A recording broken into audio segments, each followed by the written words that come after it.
In this video we are going to learn the header footers जो आपके SEO में बहुत ज़्यादा हेल्प करते हैं। एक तरीका है डिव के थ्रू और दूसरा तरीका है सिमेंटिक टैग्स डायरेक्टली यूज़ करना। सबसे पहले आपको डिव टैग के थ्रू सिखाऊंगी। Div means division. इसके अंदर हम बनाएंगे अपनी क्लासेस यूज़ करेंगे द डिव टैग सबसे पहले। एंड इनसाइड द डिव मैंने यूज़ करनी है क्लास कंटेनर। ठीक है, कंटेनर क्लास का मतलब ये है कि जो भी चीज़ होगी उसने पूरा एक कंटेनर बनाना है और वो डिवीजन ऐसे होगी कि लेफ्ट टू राइट पूरी आपकी जगह है वो रिजर्व हो जाएगी उस कंटेनर के लिए। Let me show you how. इसके अंदर हम सेक्शन लेंगे टू मेंशन द सेक्शन की सेक्शन हमारे पास है कौन सा, वो हमारे पास क्लास है हेडर। ठीक है, हेडर लेंगे हम जो टॉप पे आती है सबसे ऊपर। और इस हेडर के इस जो सेक्शन टैग है इसके अंदर मैं लिखने लगी हूँ this is header so that you can see कि ये हेडर कहाँ पे आपको नजर आएगा। This is header right. ये आपको आपका जो हेडर है ये इसका कंप्लीट हो गया। नाउ अब मैंने इसको कॉपी पेस्ट करना है for 2 more times to make the main content और आपका footer section. Control C and I am going to paste it twice. ये लें। अब जो ये सेकंड वाला है कोड इसके अंदर मैंने हेडर की जगह चेंज करने लगी हूँ कंटेंट। ठीक है, ये आपका जो मेन एरिया होता है वेब पेज के ऊपर this is the content section और मैं यहाँ पे मेंशन भी कर देती हूँ दिस इज कंटेंट। अभी मैं आपको बताऊंगी कि इसको हमने जगह कैसे अलॉट करनी है, कंटेंट के पास कितनी जगह होनी चाहिए, हेडर के पास कितनी जगह होनी चाहिए और फुटर के पास कितनी जगह होनी चाहिए। द लास्ट वन को हम कर देते हैं फुटर और this is footer. It's better कि मैं इसके आगे सेक्शन भी लिख दूँ। This is footer section, this is content main content and this is header section. ठीक है, अब यहाँ पे हमने स्टाइलिंग नहीं करनी, हमने जाना स्टाइलिंग करने CSS के अंदर। स्टाइल डॉट CSS वाली फाइल आप ओपन कर लें। सबसे पहले I want to change the background colour, वो मैंने पूरी बॉडी का बैकग्राउंड कलर चेंज करना है तो फॉर दैट मैंने बॉडी सेलेक्टर यूज़ कर लिया। इसके अंदर हम यूज़ करेंगे बैकग्राउंड कलर और वो मुझे अच्छा लगता है डार्क सा कोई ले लेते हैं, डार्क ग्रे। ठीक है, सो हमारा डार्क ग्रे कलर यहाँ अप्लाई हो गया है। अब हम सेक्शन वाइज इन सबको डील करेंगे। सबसे पहले हमारे पास जो था वो हम लेते हैं कंटेनर। जो सारे कंटेनर्स हैं उनके साथ इकट्ठा आपने जो काम करना होगा वो एक कंटेनर सिलेक्शन ले लें। ठीक है, डॉट के साथ मैंने इसको इसलिए लिखा because when you are mentioning the sector from class तो क्लास को हम डॉट के साथ करते हैं। डॉट कंटेनर, इसका आप जो बॉर्डर है वो कर लें 5 पिक्सल सॉलिड। ठीक है, ब्लैक 5 की बजाय इसको 2 पिक्सल कर लें। ठीक है, वो आपस में मिलकर तो बहुत ज़्यादा मोटे मोटे से नज़र आ रहे हैं। नाउ यू कैन सी, आपको नज़र आ गया कि ये सारा का सारा इसने कैसे काम कर दिया है फॉरन। अच्छा जी, अब मैं थोड़ा सा इनको गैप देने के लिए इसमें करने लगी हूँ जो मेरे पास मार्जिन है। Margin is basically the space outside the container. ठीक है, इसको मैं कहती हूँ मार्जिन जो टॉप वाला है, मार्जिन टॉप। ठीक है, इसको आप करते हैं 10 पिक्सल।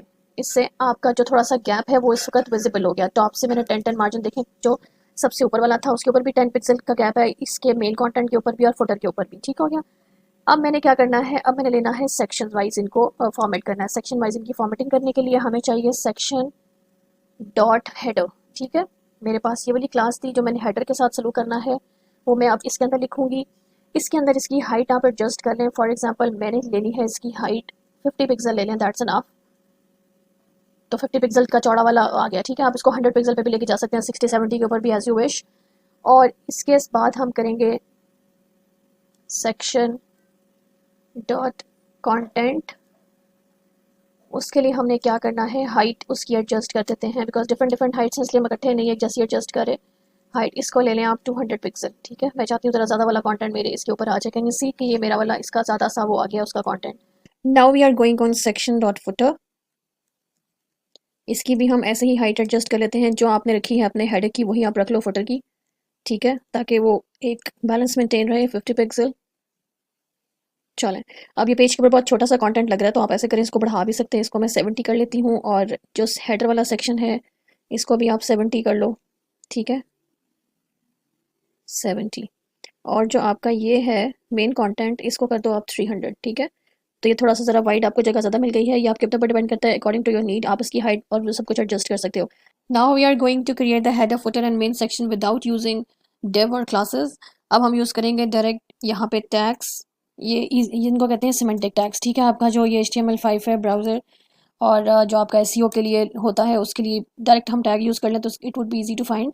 ये आपका हेडर टैग है, उसके बाद हम यूज़ करेंगे मेन। ठीक है, and after that we are going to use the footer tag. इसके अंदर डायरेक्ट कोडिंग करेंगे और डायरेक्ट लिखेंगे without using any div or classes ताकि आपको कोई परेशानी कोई प्रॉब्लम नहीं हो। यहाँ मैं लिख रही हूँ विद H1 हेडिंग दिस बल्कि यहाँ पे दिस करने की बजाय वेलकम टू माय वेबसाइट। ठीक है, जो मेन सेक्शन है इसके अंदर आप क्रिएट कर दें for the time being a paragraph for random typing, right lorem and press enter और टैब की, तो आपके पास ये आ जाएगा। ये आपको इस तरह देखने में बहुत प्रॉब्लम होती है, आप स्क्रॉल बार करके बार बार अपना कोड आगे पीछे करके देखते हैं, तो उसके लिए आप क्या करो, ऑल्ट जी प्रेस कर दो, या आपका जो कोड है वो रैप अप हो जाएगा इधर। ठीक है, now move on to the photo tag. यहाँ मैं ऐड कर देती हूँ ऑथर। ऑथर मैं खुद हूँ तो मैं अपना ही नाम लिख देती हूँ यहाँ पे। ठीक है, in order to differentiate these from each other मैं इसमें यूज़ करने लगी हूँ बैकग्राउंड कलर। उसके लिए हम ऐड करेंगे यहाँ पे स्टाइल का टैग, इनलाइन स्टाइलिंग।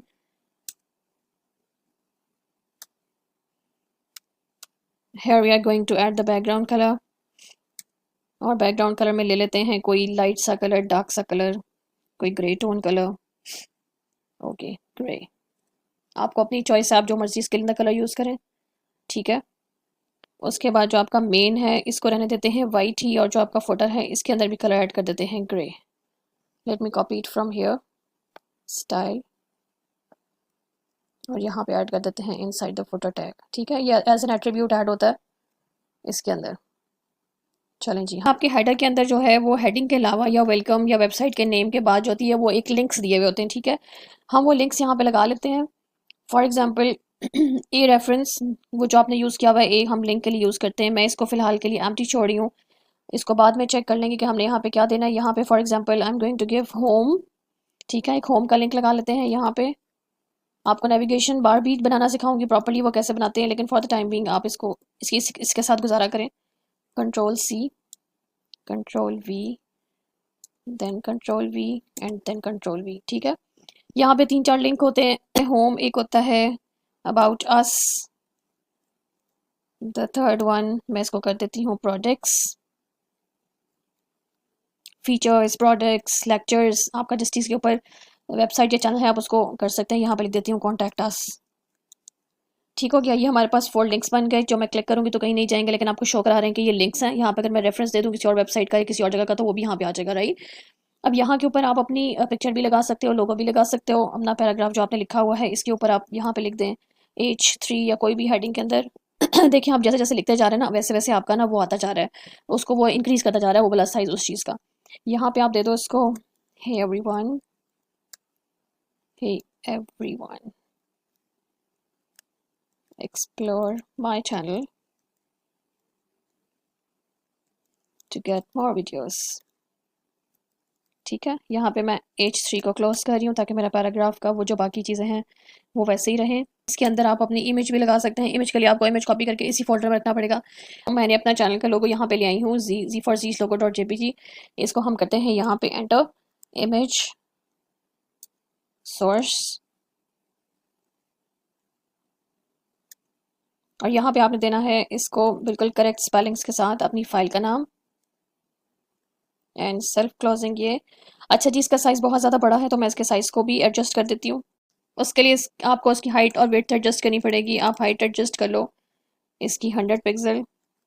इससे ही काम सेट हो गया तो हमें मज़ीद कुछ करने की ज़रूरत नहीं है, लेकिन फॉर द सेफर साइड आप इसकी विड्थ भी एडजस्ट कर लें 100 पिक्सल।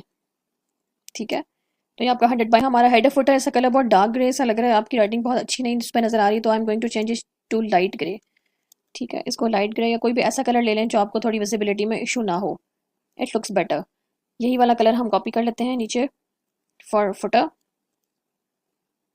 आसानी हो जाएगी। रीडेबिलिटी का आपने ख्याल रखना है by using the colours.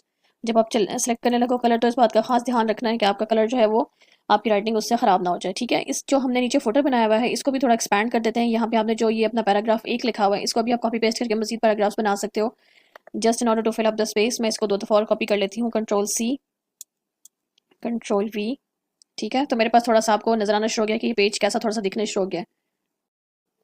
Now let's edit our photo section. अब हम फोटो सेक्शन को थोड़ा सा एडजस्ट करने की कोशिश करते हैं। यहाँ जो मैंने लिखा था ऑथर्स जीस तारिक, इसके बाद मैं दे रही हूँ ब्रेक। यू नो कि ब्रेक क्या करता है काम, वो नेक्स्ट लाइन के ऊपर ले आएगा। अच्छा जी, ब्रेक के बाद मुझे चाहिए यहाँ पे एक कॉपीराइट सिंबल। कॉपीराइट सिंबल लिखने के लिए आपको यहाँ पे टाइप करना पड़ेगा $sign एंड देन कॉपी। ठीक है, और कैन यू सी के वहाँ पे वो कॉपी का वो कॉपीराइटेड सिंबल आ गया। ठीक है, यहाँ पे आप उसके आगे जो भी लिखेंगे वो एज इट इज़ आ जाएगा, कॉपीराइटेड। इसको आप कॉपीराइट रिजर्व लिख लें, कॉपीराइटेड लिख लें, वट एवर, तो फिर आपके पास वही चीज़ आ जाएगी। ठीक है, कॉपीराइट रिजर्व। अच्छा जी, इसके बाद हम फिर दे लेते हैं एक ब्रेक, ताकि हमारी नेक्स्ट लाइन पे आ जाए ये चीज़। यहाँ के ऊपर आप अपना ईमेल एड्रेस दे सकते हो। ईमेल एड्रेस अगर आपने सेम राइटिंग में देना तो सेम राइटिंग में दे दें। If you want a smaller writing a little bit, तो आप उसको स्मॉल के साथ एडजस्ट कर लें। आप स्मॉल का एक टैग लगा लें, उसके अंदर आपने अपना ईमेल एड्रेस का ए रेफरेंस देना है, ए फॉर एंकर टैग, या आपको लिंक करता है, एच रेफरेंस देनी है आपने यहाँ पे। अब मैं यहाँ पे इसको एम्प्टी छोड़ रही हूँ, no need to fill it. अगर आपने अपना ईमेल देना है तो आप दे सकते हैं यहाँ पे, ठीक है।